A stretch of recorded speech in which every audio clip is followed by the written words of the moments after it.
Like کریں، subscribe کیجیے، bell icon کو دبائیں تاکہ ہماری ویڈیو سب سے پہلے آپ کے پاس پہنچ سکے۔ میرے پیارے آقا صلی اللہ تعالیٰ علیہ وسلم کے پیارے دیوانوں، کائنات کے اندر اسلام ہی وہ مذہب ہے جس کے اندر مکمل انسانیت کا درس دیا گیا ہے۔ اسلام میں بلکہ اسلام کا عنوان ہی انسانیت ہے، قرآن کا عنوان ہی انسانیت ہے، اس لیے کہ جس میں انسانیت نہیں وہ کبھی مسلمان ہو بھی نہیں سکتا، وہ کبھی مومن ہو بھی نہیں سکتا۔ مومن ہونے کے لیے انسان ہونا ضروری ہے، اور انسان کو قرآن مقدس نے اتنی بلندی پر پہنچایا، اتنی عظمتوں پر پہنچایا کہ دنیا کی کوئی طاقت اس کا اندازہ نہیں کر سکتی۔ اسلام نے ہمیشہ ہمدردی کا درس دیا، اسلام نے ہمیشہ امن کا درس دیا، اسلام نے ہمیشہ حسن سلوک کا درس دیا۔ میرے پیارے آقا صلی اللہ علیہ وسلم کے پیارے دیوانوں، میرا اللہ فرماتا ہے وَاتَّقُوا اللَّهَ الَّذِي تَسَاءَلُونَ بِهِ وَالْأَرْحَامَ إِنَّ اللَّهَ كَانَ عَلَيْكُمْ رَقِيبًا، کہ جس رب کی بارگاہ میں تم سوال کرتے ہو اس رب سے رشتوں کے معاملے میں ڈرتے رہو، یعنی جس سے جو بھی رشتہ تمہارا ہے اس رشتے کو نبھانے کی کوشش کرو۔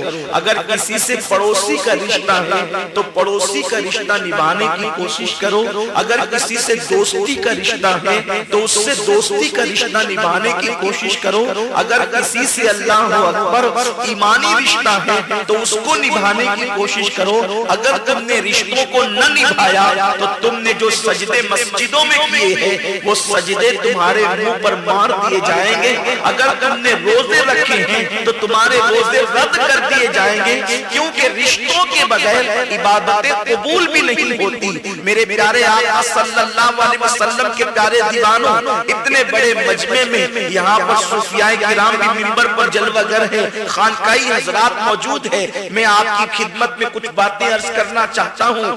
اس ہندوستان کی سرزمین پر جتنے بھی صوفیہ تشریف لائے ہیں، میں پورے چیلنج کے ساتھ کہتا ہوں، سرکار غریب نواز سے لے کر محبوب الہی سے لے کر سرکار بندہ نواز تک اور جتنے اولیاء کرام ہیں، آپ ان کی زندگی کا جائزہ لے لیں، وہ لوگوں کے گھر تک پہنچ کر کبھی یہ کہتے نہیں تھے کہ تم اسلام قبول کر لو، وہ اتنا پیار دیتے تھے کہ سامنے سے آنے والا قدموں پہ ڈھیر ہو کر کے کہتا مذہب اسلام کی تعلیم ہم نے دیکھ لی ہے، اب ہم بھی اس کے اندر داخل ہونا چاہتے ہیں۔ میرے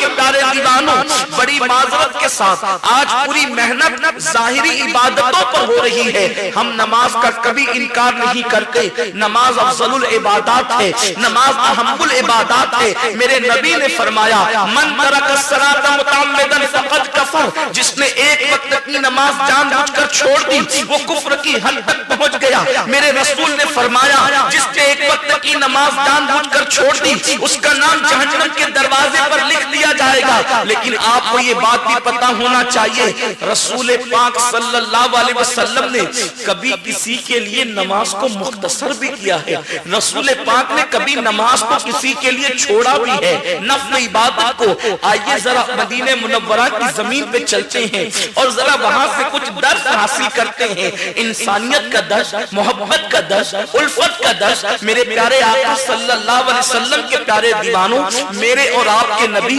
مصطفیٰ کریم رؤوف الرحیم صلی اللہ علیہ وآلہ وسلم حجرہ عائشہ سے نکلتے ہیں۔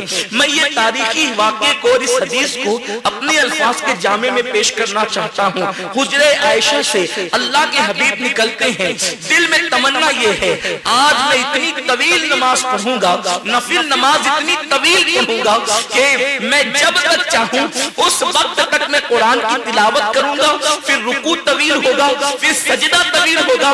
اب آپ اندازہ کریں جب صاحب قرآن خود قرآن پڑھتے ہوں گے اس وقت قرآن کا انداز کیا ہوتا ہوگا۔ میرے پیارے آقا صلی اللہ علیہ وسلم کے پیارے دیوانوں، جس پہ قرآن نازل ہوا ہے وہ مصطفیٰ جان رحمت جب خود قرآن پڑھتے ہوں گے تو رحمت الہی ان کی کیسے بلائیں لیتی ہوگی۔ اللہ اکبر، نماز پڑھنے والا رسول جب خود نماز پڑھتا ہوگا اس وقت نماز کی کیفیت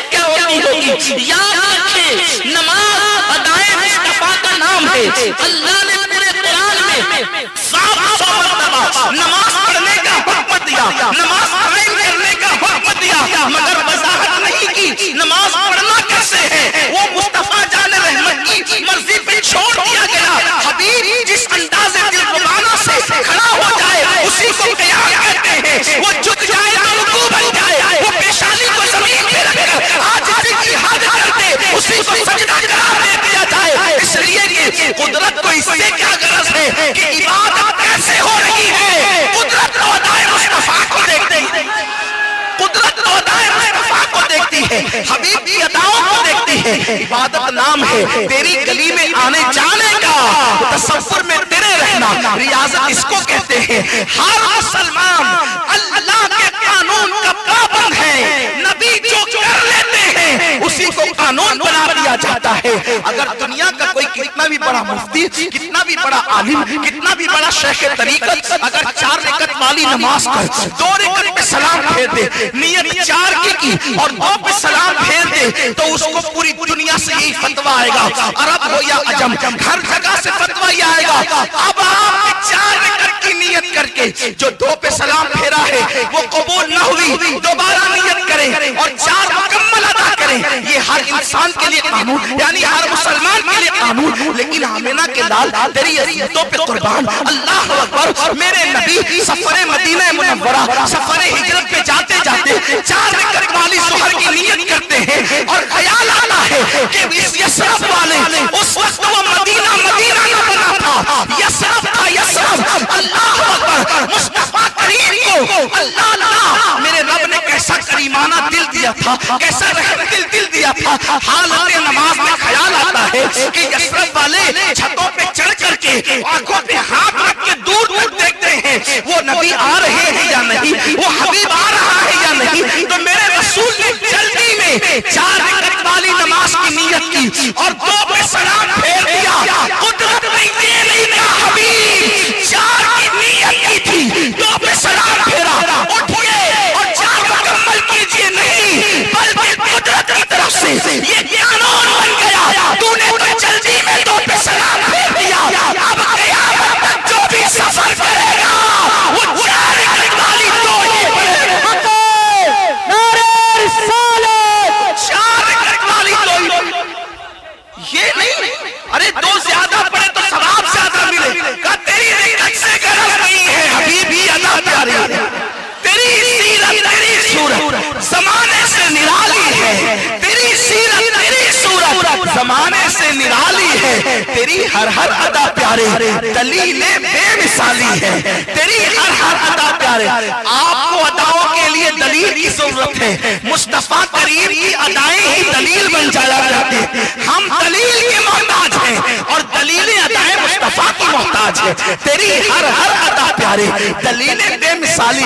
کہاں گئے وہ لوگ جو کہتے ہیں ہم نبی کی طرح، نبی ہماری طرح نادان، تو 4 رکعت والی پر 2 پر سلام پھیرے تو تجھ پہ فتویٰ آئے مولوی صاحب 4 مکمل کریں۔ یہ حبیب کی ادائیں ہیں، قدرت نے قیامت تک کے لیے قانون بنا دیا۔ میرے آقا علیہ السلام کے دیوانوں، میرا عنوان وہ نہیں ہے، لیکن اللہ اکبر، میرے آقا سلام نماز کے لیے حجرہ عائشہ سے نکلے اور آج تمنا ہے طویل قرات کریں گے، طویل رکوع کریں گے، طویل سجود کریں گے۔ اللہ اکبر، وہ سجود اللہ جس کے بارے میں ڈاکٹر اقبال کہتے ہیں یہ ایک سجدہ جسے تو گرا سمجھتا ہے 1000 سجدوں سے دیتا ہے آدمی کو نجات۔ کون سا سجدہ؟ کون سا سجدہ؟ پوری دنیا میں 250 کروڑ لوگ سجدے کر رہے ہیں، ان کو لوگوں کی گداگری سے نجات کیوں نہیں ملتی؟ سجدہ کرنے والوں کو لوگوں کی غلامی سے آزادی کیوں نہیں ملتی؟ اقبال نے کہہ تو دیا، بڑا مفکر تھا وہ، قلندر لاہوری تھا، وہ دن کا شاعر رات کا صوفی تھا جسے دنیا اقبال کہتی ہے۔ وہ قلندر لاہوری کہتا ہے ایک سجدہ، یہ ایک سجدہ جسے تو گراں سمجھتا ہے 1000 سجدوں سے دیتا ہے آدمی کو نجات کیوں نہیں ملتی؟ تو اقبال نے سجدے کے لیے قید لگائی، عشق تیرا اگر نہ ہو میری نماز کا امام۔ عشق اگر تیرا نہ ہو میری نماز کا امام، میرا قیام بھی حجاب، میرا سجود بھی حجاب. پھر وہ سجدہ حجاب بن جاتا ہے، وہ سجدہ ترقی پر نہیں لے جاتا، امت اسی عشق مصطفیٰ سے دور ہو گئی. اسی لیے سجدے اب عروج پر نہیں لے جاتے، وہی حجاب بن جاتے ہیں. اس لیے کہ نماز سے پہلے امام عشق مصطفیٰ کو بنانا ہوگا.